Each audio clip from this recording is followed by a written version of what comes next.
La chronique livre d'Olivier.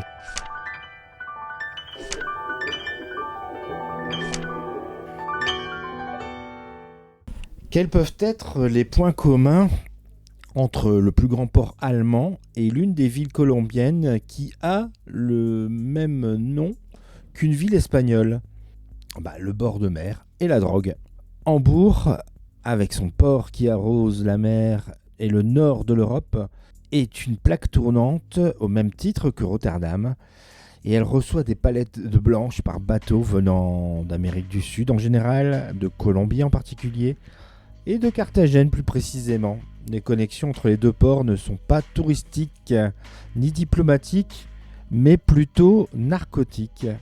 L'autrice allemande Simone Buchholz utilise les deux localités comme terrain de jeu d'écriture dans Hôtel Carthagène, son dernier roman paru en France, traduit par Claudine Lair et édité à l'Atalante dans la collection Fusion.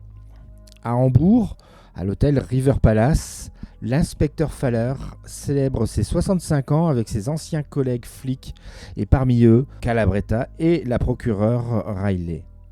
Malheureusement, ils ne sont pas les seuls à vouloir profiter de la soirée. Une douzaine d'hommes armés débarque et les prend en otage. Pourquoi eux ? Pourquoi maintenant ? Quelles sont les motivations de cette équipe qui sait bien que leur opération va mobiliser toutes les forces spéciales de la ville ?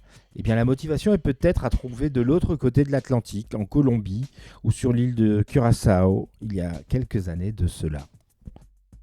Et nous voilà de nouveau à Hambourg avec ce quatrième opus des affaires de la procureure Riley, édité en France. Alors disons-le tout de go, ce n'est pas l'épisode hambourgeois que j'ai préféré.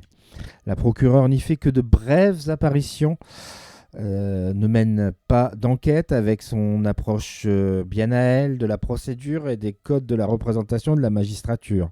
La couverture ici est partagée par Hennig ou Henk, côté malfrat, et Stepanovic, côté des gentils. Prêt à tout pour déloger les preneurs d'otages et sauver Chastity Riley. Alors le style est toujours là, cette scansion propre à Simone est toujours aussi bien traduite par Claudine Lair qui satisferont ses fans. C'est probablement le sujet de départ qui m'a beaucoup moins accroché, peut-être frustré de ne pas trouver plus Chastity dans ses œuvres. Voilà, donc une petite déception, mais légère, le livre reste de bonne facture. Pour ce nouvel opus de Chastity Riley, donc le titre, je vous le rappelle, Hôtel Carthagène, son autrice toujours Simone Buchholz, traduite par Claudine Lair, et c'est paru à l'Atalante dans la collection Fusion. Bonne lecture et à bientôt. C'était vraiment très intéressant.